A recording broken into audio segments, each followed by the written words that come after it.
Early life. Charles Bukowski was born in Andernach, Germany, on the night of August 16, 1920, as Heinrich Karl Bukowski.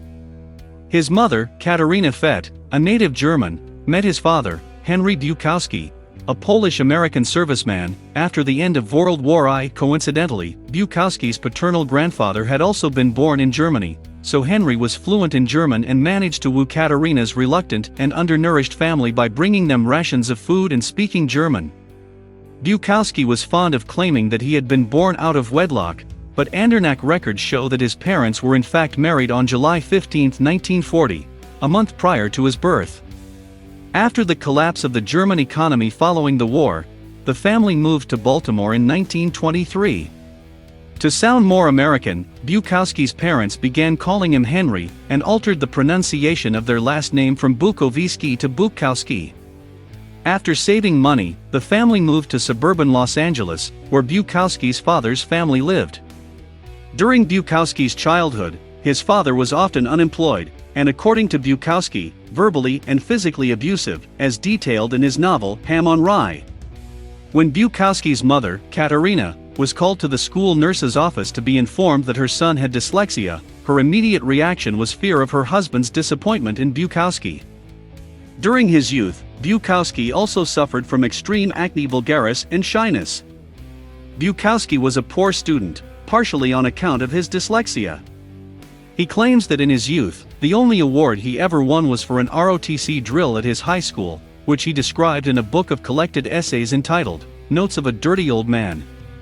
After graduating from Los Angeles High School, Bukowski attended Los Angeles City College for 2 years, taking courses in art, journalism, and literature. However, as in high school, he was a poor student. Around this time he spoke of fascism and Hitler, causing his family to worry.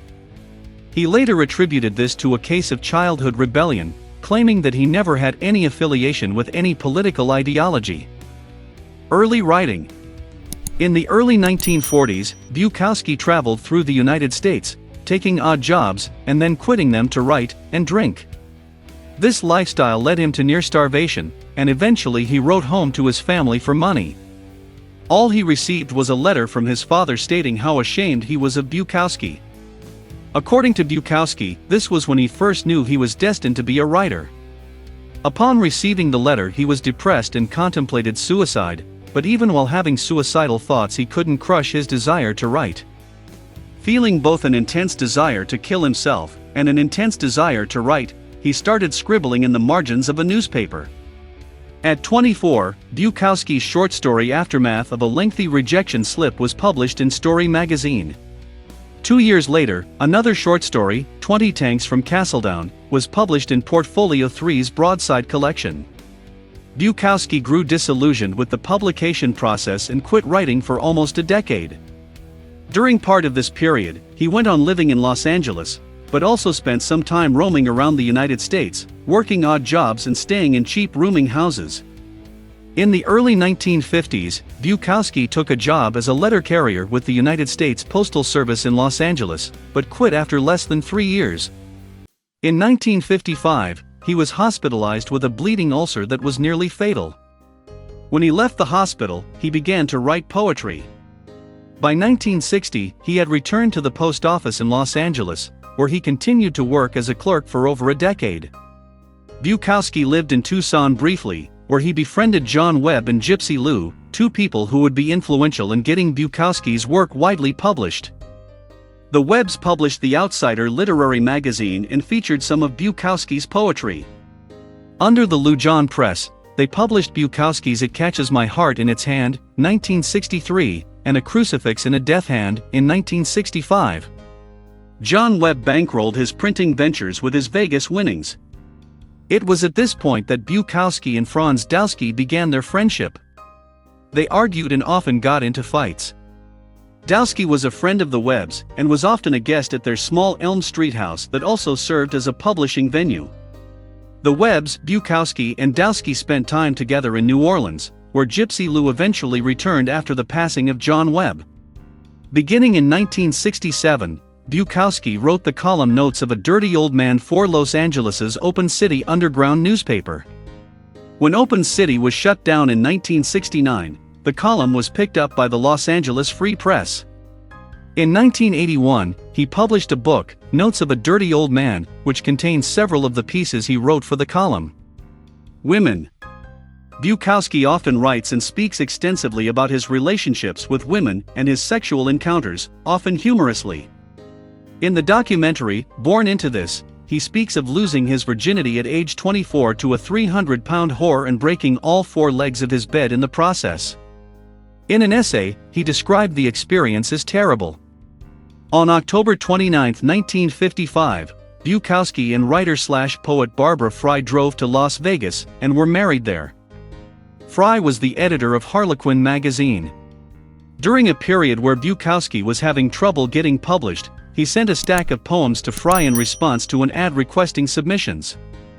Fry accepted several of his poems, responding that they were some of the best she had ever read. They corresponded through letters for some time. Fry would often lament about her spine deformity, and how she would never find a husband because she was missing 2 vertebrae in her neck, causing her head to practically rest on her shoulders. Bukowski said he'd marry her, so she responded with a letter telling him when and at which train station to pick her up. Fry wanted a child. Bukowski didn't. When she finally became pregnant, she miscarried. The young couple was convinced that it was because Bukowski drank so much. They divorced in 1958, on March 18. Fry insisted that their separation had nothing to do with literature, though after their marriage she often doubted his skill as a poet. As she continued to edit Harlequin, Bukowski insisted that she not publish certain writers, often out of revenge for those writers not publishing him in their publications. Following the divorce, Bukowski resumed drinking and continued to write poetry. Jane Cooney Baker was Bukowski's next girlfriend, an alcoholic. She died in a hospital on January 22, 1962, after going on a severe alcohol binge. With cancer, cirrhosis, and hemorrhaging, there was little that could be done. Her death sent Bukowski into a long bout of depression. He continued being an alcoholic and suffering from a suicide complex. On September 7, 1964, a daughter, Marina Louise Bukowski, was born to Bukowski and his then live-in girlfriend Frances Smith. Marina's conception had been a mistake, due in part to Bukowski's hatred of condoms and the expectation that the 42-year-old Frances Smith was too old to have a child. Bukowski proposed to Smith out of a sense of responsibility, but she said no, opting rather to live together and raise the child together while out of wedlock. She later remarked that he was a wonderful father, constantly attentive. Whenever Bukowski had suicidal thoughts, he now had 2 reasons to continue living: his daughter and his writing. Bukowski also dated fellow writer and sculptor Linda King for some time, despite being about 20 years older than she. Although immediately repulsed by him, she sculpted a bust of his head and slowly became attracted to him. She encouraged him to write about the women in his life. Between then and his second marriage, he had a strong cult following and lots of young female fans would show up to his readings and insist on having sex with him. At the height of his sexual popularity, women would show up on his front porch and wait for him to wake up, often in the afternoon, so that they could have sex with the famous writer. In 1976, Bukowski met a fan of his work that caught his eye, Linda Lee Bale, a health food restaurant owner. She was different from the other fans, particularly because she refused to have sex with him for quite some time. 2 years later, the couple moved from the East Hollywood area, where Bukowski had lived for most of his life, to the harborside community of San Pedro, the southernmost district of the city of Los Angeles. Bukowski and Bale were married by Manly Palmer Hall on August 18, 1985. Linda Lee Bale is referred to as Sarah in Bukowski's novels, Women and Hollywood. Work and death. Bukowski published extensively in small literary magazines and with small presses beginning in the late 1950s and continuing on through the early 1990s. The poems and stories were later republished by Black Sparrow Press, now HarperCollins/ECCO, as collected volumes of his work. John Martin, who started Black Sparrow Press, visited Bukowski in search of material for his publication. A nonchalant Bukowski invited him in, offered him a beer, and told him to look in the closet, where a waist-high heap of approximately 5,000 manuscripts were waiting to be discovered. Later, John Martin would offer him a $100 monthly stipend for life for writing pieces for Black Sparrow Press. Bukowski quit his job at the post office to make writing his full-time career. He was then 49 years old. As he explained in a letter at the time, "I have one of two choices: stay in the post office and go crazy, or stay out here and play at writer and starve. I have decided to starve." Less than 1 month after leaving the Postal Service, he finished his first novel, titled Post Office. As a measure of respect for Martin's financial support and faith in a then relatively unknown writer, Bukowski published almost all of his subsequent work with Black Sparrow.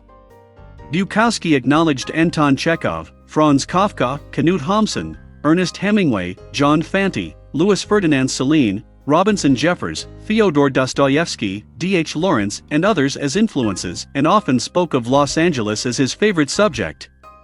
In a 1974 interview he said, "You live in a town all your life, and you get to know every bitch on the street corner, and half of them you have already messed around with.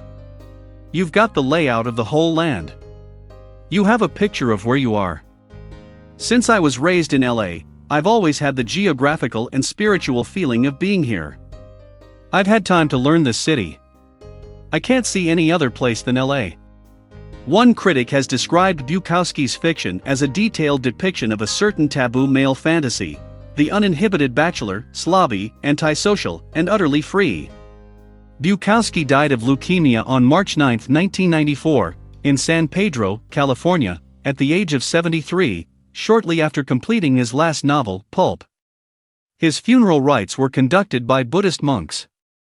His gravestone reads, "Don't try."